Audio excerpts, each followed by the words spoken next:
어떤 사람에 대해 아마 대부분의 경우 그 사람을 잘 알고 있다라고 생각할 것입니다. 그가 어떠한 일을 하고 있는지 현재 진행형으로 아주 가깝게 옆에서 보고 때로는 어떤 일을 같이 할 수도 있습니다. 그런데 시간이 지나고 나서 내가 잘 알고 있다라고 생각했던 그 사람에 대해 전혀 알지 못했던 면을 보게 되는 그런 경우가 있습니다. 아마도 그 사람의 일기장이나 아니면 자신의 삶 혹은 그 업적들을 조용히 회고하면서 기록해 놓은 문장을 읽어볼 때에 아마 평소에 느끼지 못했던 혹은 알지 못했던 그 사람의 다른 부분이나 면들을 보게 될 것입니다. 그런 의미에서 우리는 누군가를 어떤 차원에서는 아주 잘 알고 있는 것 같지만 그러나 또 다른 차원에서는 그 사람을 거의 알지 못하고 있다라는 것을 깨닫게 되는 순간이 있습니다. 우리가 계속해서 이 누가가 기록하는 바울의 복음 전도의 여정을 읽어 나아가고 있습니다. 바울을 아는 것, 알아가는 것도 아마 이런 경험과 비슷하지 않을까 생각합니다. 이 본문, 우리가 오늘 읽은 본문은 바울의 그 서신, 편지들, 그리고 사도행전에 이미 앞서 기록된 13, 14, 17장에 나와 있는 바울의 설교, 메시지, 연설을 통해서 우리가 만들어 왔던 바울에 대한 이미지하고는 조금 다른 모습을 보여주고 있습니다. 즉 우리가 알고 있는 바울은 어떤 단면 혹은 어떤 복수의 면일지라도 우리가 알지 못하는 또 다른 바울의 면들이 성경을 읽어 나아갈 때 있을 수 있다라는 것입니다. 오늘 우리가 17절부터 읽었는데요. 그 바로 전절인 16절을 보면은 지금 바울은 서둘러서 예루살렘을 향하고 있습니다. 16절의 후반 부분을 보면은 될 수 있는 대로 오순절 안에 예루살렘에 이르려고 급히 가미러라 라고 이 서두르는 바울의 그 여정을 누가는 기록하고 있습니다. 우리가 지난 주일에 봤던 내용, 그 내용은 드로아라고 하는 곳에서 일어난 일이었습니다. 그곳에서 우리는 바울과 그의 일행의 여정을 살펴봤고 그리고 그 여정 속에 있었던 많은 에피소드들, 사건들 속에서 어떤 위로가 있었는지를 살펴보았습니다. 그렇게 드로아라는 곳에서 일주일을 보낸 후에 바울은 예루살렘을 향하여 여정을 계속해 나아갑니다. 그런데 바울은 이 드로아에서 다음 도시를 향하여 나아갈 때 걷고 싶어 했습니다. 그 이유는 아마 걸어가야지 할 수 있는 일, 누군가를 만나고 어딘가를 들리는 일을 하고 싶었던 것이 아닐까 생각을 합니다. 이 드로아에서 오늘 본문의 무대가 되는 이 밀레도까지 어떻게 바울이 이동을 했는지 우리 지도를 보면서 함께 보도록 하겠습니다. 밀레도에서 바울은 걸어서 아소라고 하는 곳까지 일행에서 떨어져서 혼자 다녔다라고 기록되어 있습니다. 그리고 다른 일행은 배를 타고 아소로 가서 바울을 기다렸습니다. 아소에서 바울은 그 배에 합류를 했고 그리고 미둘레네 그리고 이 에게해 해안선을 따라서 기오라고 하는 섬에 들리고 그리고 조금 더 남쪽으로 내려가서 사모라고 하는 섬을 거쳐서 밀레도까지 내려가는 그런 여정을 볼 수가 있습니다. 나흘 만에 아소에서 밀레도까지 갔고 그리고 그 지금 지도에 보시면은 그동안 우리가 계속해서 봐왔던 에베소라고 하는 이 아시아주의 가장 중심이 되는 그 성읍을 바울은 이때에는 지나쳐 갔다. 사모섬을 거쳐서 바로 밀레도로 갔다라는 것을 보게 됩니다. 에베소에서 바울은 2년 넘게 그곳에 체류하면서 주의 말씀을 강론하고 성령 강림의 역사가 일어나는 그 일들을 누가의 기록을 통해서 우리는 살펴보았습니다. 그런데 이때에 바울이 에베소를 들리지 않고 그냥 지나갔다라는 것은 아주 뜻밖의 일로 생각될지도 모르겠습니다. 아마도 오순절까지는 예루살렘에 가야 하기 때문에 에베소를 들리면 많은 시간이 소요될 것을 바울도 그의 일행도 알았기 때문에 아마 바로 밀레도로 가지 않았나 생각이 됩니다. 그렇게 바울이 서둘렀던 이유를 정확히 알 수는 없지만 유대인이었던 바울에게, 조금 더 넓게 말하면 이스라엘 사람이었던 바울에게 큰 의미와 목표가 그 오순절에 예루살렘에 있다, 그곳에서 시간을 보낸다라는 그 일에 아마도 있었던 것 같습니다.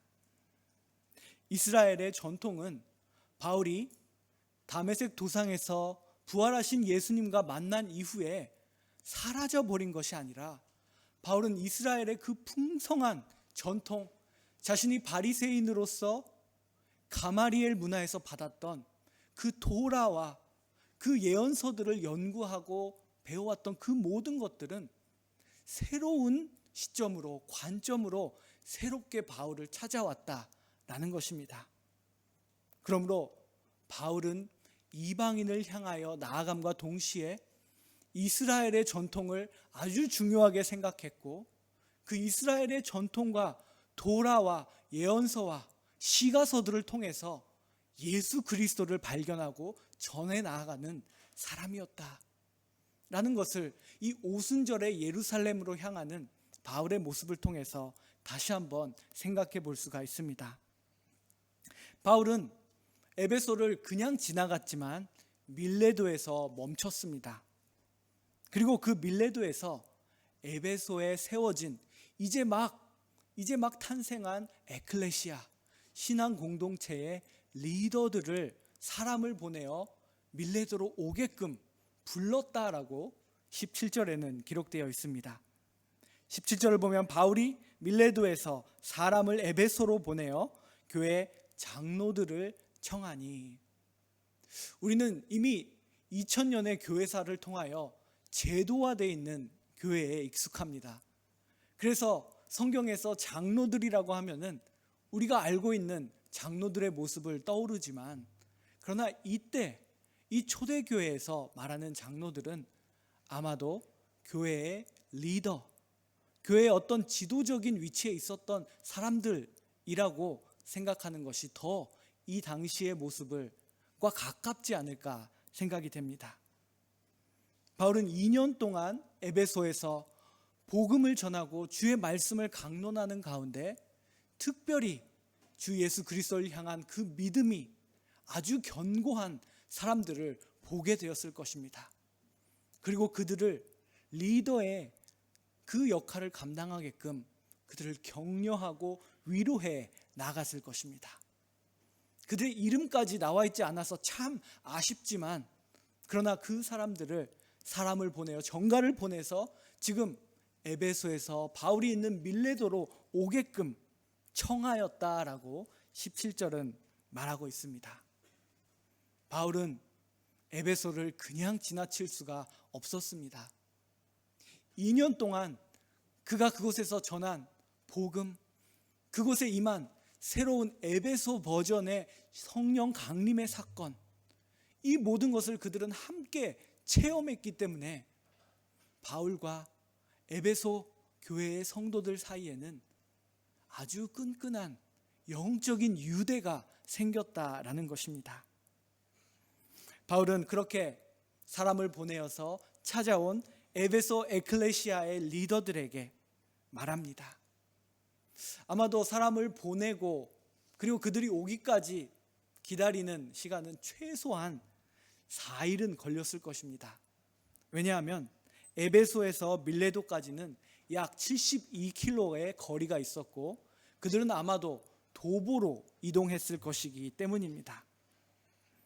바울은 아마 그 시간 4일 동안에 자신이 에베소에서 보낸 2년간의 그 사역, 하나님이 자신을 예수 그리스도의 복음을 전하는 그릇으로서 어떻게 인도하시고 사용하시는지를 다시 한번 돌아보는 시간을 가졌다라는 것입니다. 바울은 기관차처럼 계속 앞만 보고 달려가지 않았습니다. 어느 시점에 성령께서 그를 멈추게 하실 때, 성령께서 그의 걸어온 길들을 다시 돌아보고 회상하게 하실 때, 그는 자신이 걸어왔던, 자신이 가르치고 자신이 세워왔던 공동체가 과연 정말 하나님의 뜻에 합당한 것인가? 나는 제대로 걸어가고 있는가? 그리고 나는 지금부터 어디를 향하여 갈 것인가? 끊임없이 멈춰서 돌아보는 그러한 과정을 거쳤다라는 것을 알 수가 있습니다.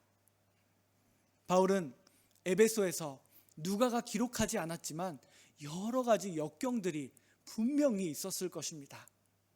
그는 고린도에 보내는 편지를 통해서 아시아에서의 환난을 고린도 성도들이 기도해 주기를, 기억해 주기를 바란다라고 말했고, 그리고 자신이 살 소망까지도 끊어졌었다고도 언급한 바가 있고, 그리고 그 환난이 너무나 극심한 것이라서 마치 사형 선고를 받은 것과 같았다라고도 말합니다. 그가 어떤 이유에서인지 에베소에 갈 수 없었던 어떤 상황이 있었지만 그는 결코 지나치지 않고 에베소에 그 리더들을 불러 모아왔습니다. 그러면서 그는 그들에게 어쩌면 다시는 얼굴을 보게 되지 못할지도 모르는 그들에게 자신이 4일 동안 아니면 그 전부터 계속해서 자신의 2년간을 돌아보면서 정리하고 회고한 내용을 전하기 시작합니다. 오늘 본문에 기록되어 있는 이 에베소 에클레시아를 향한, 그 리더들을 향한 이 바울의 말은 지금까지의 바울이 전한 것과는 조금 다릅니다. 그의 메시지는 복음을 처음 전하는 것을 전제로 하고 있지 않고 이미 전파된 복음이 전달된 이후에 에클레시아, 신앙 공동체를 향한 후속의 가르침이다라는 것입니다. 그러므로 어떤 부분에서는 바울이 교회를 세우고 그리고 그 교회를 떠난 후에 그 교회를 향하여 쓴 서신, 편지와도 비슷한 내용이 이 에베소 장로들, 리더들에게 전한 메시지에 아마 그 유사성이 있지 않을까 생각이 됩니다. 바울은 18절에서 에베소 교회의 리더들에게 이렇게 말합니다. 그들에게 말하되 아시아에 들어온 첫날부터 지금까지 내가 항상 여러분 가운데서 어떻게 행하였는지를 여러분도 아는 바니. 바울이 이 아시아 지역에 처음 들어왔을 때 바울이 어떠한 마음으로 예수 그리스도의 복음을 전도해 나아갔는지, 사명감과 그리고 그 에베소를 바라봤던 바울의 마음, 그 긍휼히 여기는 마음은 단순히 바울만 자기 만족을 위해 갖고 있었던 것이 아니라 지금 바울을 밀레도까지 찾아온 그 리더들도 아는 바다, 우리는 같이 경험했다, 같이 체험했다라는 것을 먼저 상기시키고 있습니다. 그러면서 그 시간에, 그 2년 동안에 이 짧은 글에는 결코 담을 수 없는 많은 일들이 있었다라는 것을 누가는 이 사도행전을 읽는 독자들에게 전해주고 있습니다. 바울은 19절에서 이렇게 말했다라고 합니다. 곧 모든 겸손과 눈물이며 유대인의 간계로 말미암아 당한 시험을 참았고 그리고 주를 섬긴 것이다. 이 2년이라는 시간, 바울과 에베소에 있는 믿음의 형제 자매들은 눈물을 흘렸다라는 것입니다. 뭔가 감동해서 아주 좋아서 흘린 눈물도 분명 있었겠지만 여기서 말하는 눈물은 흘리고 싶지 않았지만 흘릴 수밖에 없었던 눈물입니다. 예수 그리스도를 따라야 하기 때문에 그 마술과 우상 숭배가 가득한 에베소의 그 신전에서 예수 그리스도를 큐리오스라고 주라고 선포했기 때문에 흘려야 했던 눈물이었습니다. 유대인들의 간계, 핍박과 그리고 박해가 그들의 공격이 끊임없이 있었습니다. 그 모든 시험을 참아야 하는 예수 그리스도를 따르는 길 가운데 있었던 고난을 바울과 에베소의 성도들이 함께 경험했다라는 것을 말합니다. 그러면서도 29절은 우리는 주를 섬겼다. 바울, 나는 주를 섬긴 것을 너희들은 알고 있다라고 말합니다. 주를 섬겼다. 듈류에인이라는 이 헬라어로 기록되어 있는 이것은 노예가 되다. 종노릇 하듯이 나는 그 모든 일을 참아내면서 주를 섬겼다라고, 주의 노예가 되었다라고 말하고 있습니다.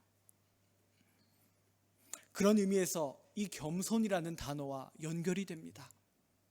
그는 예수 그리스도께서 죽기까지 가장 낮은 자리까지 내려오신 것처럼 그 겸손의 모범에 따라서 나도 종과 같이 주를 섬겼다라고 말하고 있는 것입니다. 또한 바울은 20절에서 이렇게 말합니다. 유익한 것은 무엇이든지 공중 앞에서나 각 집에서나 거리낌 없이 여러분에게 전하여 가르치고.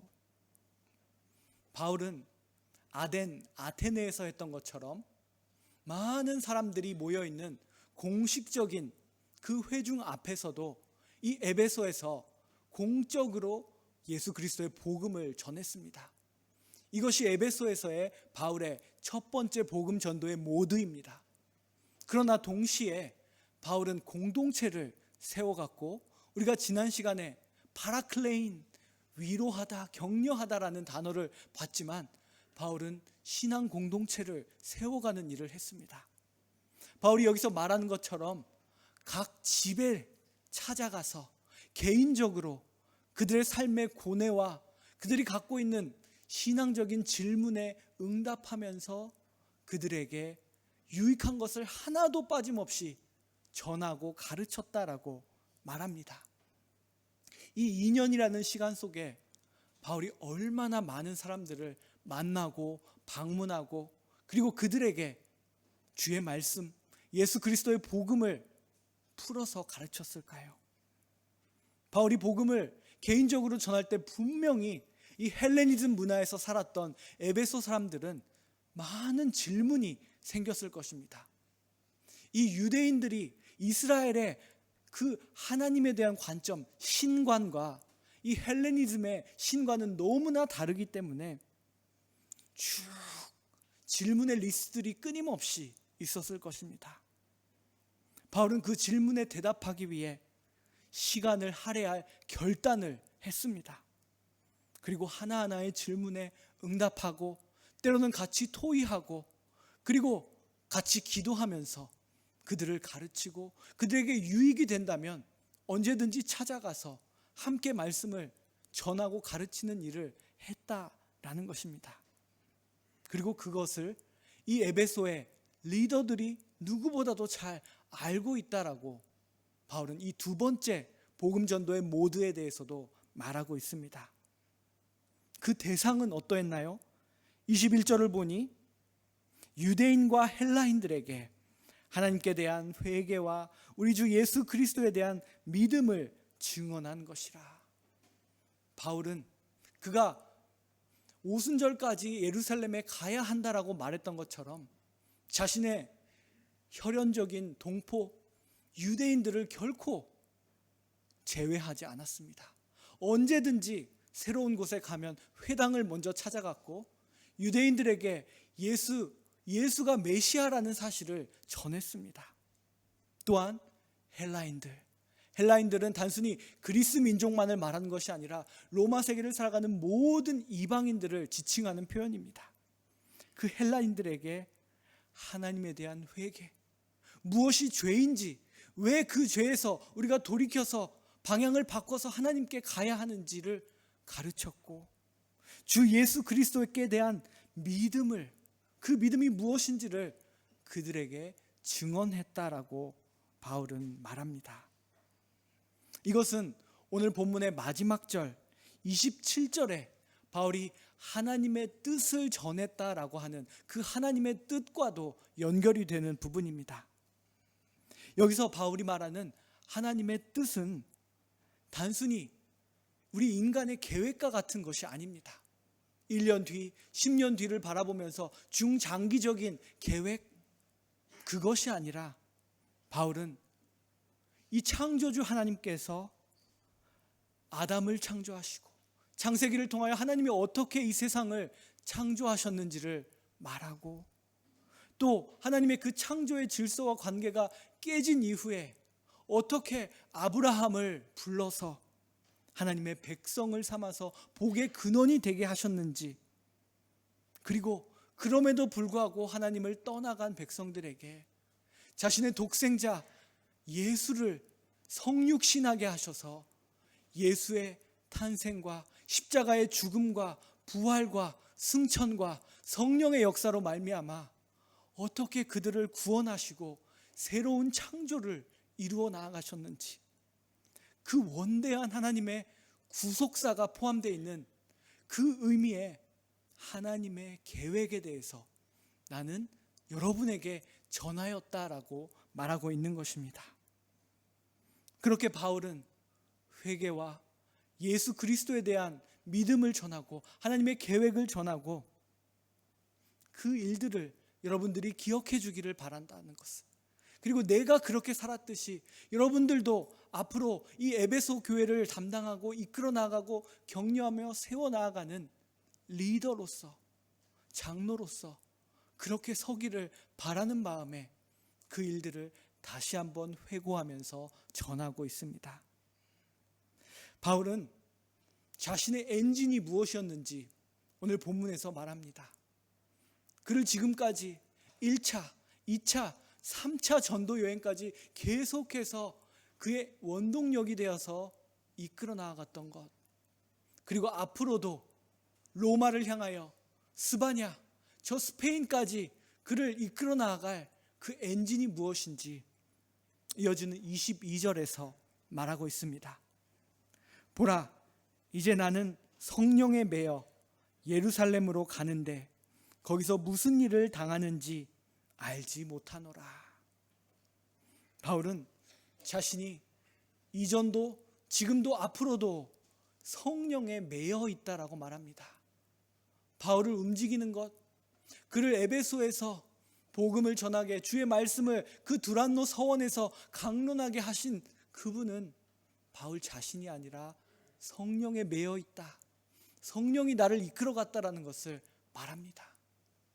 그러므로 우리가 함께했던 그 2년 동안에 눈물도 기쁨도 여러 가지 일들이 있었지만 결코 하나의 인간인 바울, 나를 보지 마시고 성령의 여러분도 매어서 나아가라고 바울은 간접적으로 그들을 앞으로 이끌어 나갈 성령의 에베소 교회를 위탁하며 나아가고 있습니다. 그러면서 바울은 그가 에베소에서도 많은 환난, 사형 선고와 같은 환난을 겪었지만 지금부터 성령이 엔진이 되어서 예루살렘으로 나를 이끌어 가는데 거기서 무슨 일을 당할지 알지 못한다.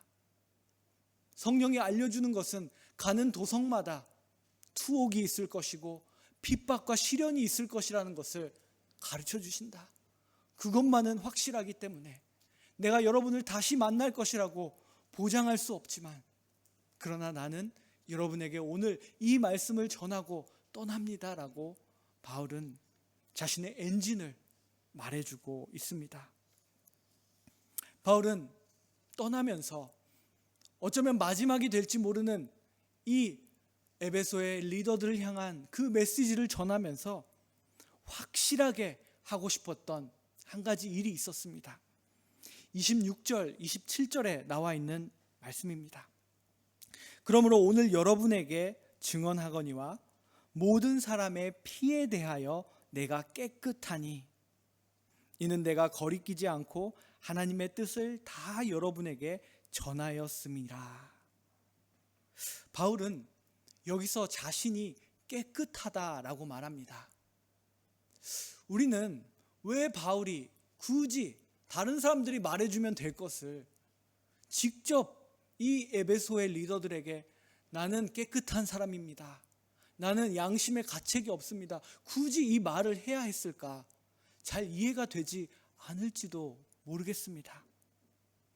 그런데 이 시대에 로마 세계에 바울과 비슷한 유사한 사람들로 여겨진 사람들이 있었다라는 것을 우리가 생각해 본다면 바울이 왜 굳이 마지막에 이 말을 하고 싶었을까라는 것을 조금 이해할 수가 있습니다. 바울이 살았던 이 시대의 로마 세계에는 순회 교사들이 있었습니다. 순회라고 말하면 여러 지역을 돌아다니면서 자신이 배웠던 철학에 대해서, 자신이 갖고 있던 많은 이 헬레니즘 속에 있는 지식에 대해서 돌아다니면서 그것을 가르치는 교사들이 있었습니다. 로마의 많은 그 귀족들이 그런 교사, 말하자면 가정교사와 같은 사람들의 교육을 받았습니다. 그런데 그런 사람들의 주된 목적은 방문하는 그 지역에서 어떻게 더 많은 투이션, 피를 받을 수 있을까, 학비를 받을 수 있을까라는 곳에 포커스가 있었습니다. 그리고 또 순회하면서 마술을 행하는 사람들이 있었습니다. 에베소에 얼마나 많은 마술사들이 있었는지 우리는 봤습니다. 그런 사람들과 바울이 같다라고 생각하는 에베소에 많은 사람들이 있었고, 어쩌면 에베소의 에클레시아 속에도 그렇게 생각하는 사람이 있었을지도 몰랐기 때문에 바울은 다시 한번 내가 행한 이 모든 일은 그런 사람들과 같은 것이 아니라 나는 오히려 내가 땀을 흘려서 텐트를 만들고 가죽을 다루면서 나에게 필요한 생활비를 내가 충당하며 예수 그리스도의 복음을 전했다라는 것을 이곳에서 말하려고 합니다. 내가 깨끗하니. 이것은 간접적으로 이 에베소의 리더들에게 하고 있는 말입니다. 내가 이렇게 복음을 위하여 이 순회 교사들이나 순회 마술사들과는 전혀 다른 복음에 어떻게 모든 것을 쏟아부었는지를 여러분에게 보여줬으니 이제 여러분도 에베소에 있는 믿음의 형제 자매들을 위하여 그렇게 사십시오. 나를 하나의 롤모델로 삼고 모범으로 삼고 여러분도 그런 리더들로서 여러분의 신앙 공동체를 더욱더 견고하게 세워 나가십시오라고 말하고 있는 것입니다. 예수 그리스도를 따르는 모습을 바울은 몸소 보여주고 그것을 다시 한번 마지막으로 전하면서 그들이 그렇게 살아가기를, 그렇게 에베소의 신앙 공동체를, 에클레시아를 탄탄하게 세워 나아가기를 얼마나 원하고 있었는지를 이 말씀 속에서 우리는 볼 수가 있습니다. 바울은 더 나중에 쓴 그의 서신서에서 여러분은 나 바울을 통해서 배운 것과 받은 것과 귀로 듣고 여러분의 눈으로 본 그것을 실천하십시오라고 그렇게 말합니다.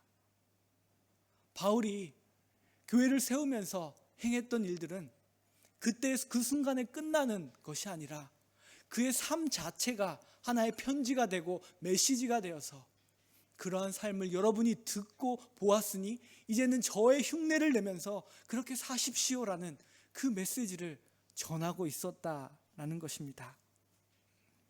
바울이 이 에베소를 떠나면서 자신의 2년에 자신이 쓰임받았던 그 시간을 돌아보면서 이 전하는 말씀을 우리들은 오늘 본문을 통해서 읽고 있습니다. 바울은 지금까지의 모습과는 조금 다릅니다. 그는 조용하고 그리고 논쟁적이기보다는 아주 사색적인 톤으로 말하고 있습니다. 그는 예전처럼 정신없이 돌아다니는 것이 아니라 충분히 가만히 그들과 함께 있는 시간 속에서 하나님께서 주신 생각을 갖고 그들을 격려하고 돌아보고 나를 보라라고 말하고 있습니다.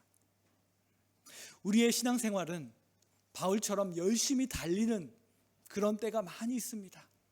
주님께서 주신 사명, 주님께서 주신 어떠한 이 프로젝트를 교회 차원에서 아니면 우리들의 가까운 그 믿음의 관계 차원에서 열심히 해 나아갑니다. 그런데 그만큼 중요한 것은 하나님께서 우리들을 잠시 멈추게 하셨을 때 그 모든 일들을 돌아보는 시간입니다. 회고하면서 우리가 이 시간을 통하여서 하나님께서 무엇을 이루려고 하셨는지, 무엇을 이루었는지, 앞으로 어떤 곳을 향하여 나아가야 할지 바울은 돌아봤고, 그리고 나를 보고 여러분도 그대로 행하십시오라고 말하고 있습니다. 바울은 이제 에베소로 돌아오지 못한다는 것을 알고 있었기 때문에 더욱더 그가 전하는 이 마지막 메시지가 우리들에게는 더욱더 뜨겁게, 더욱더 어떤 면에서는 감정적으로 다가옵니다.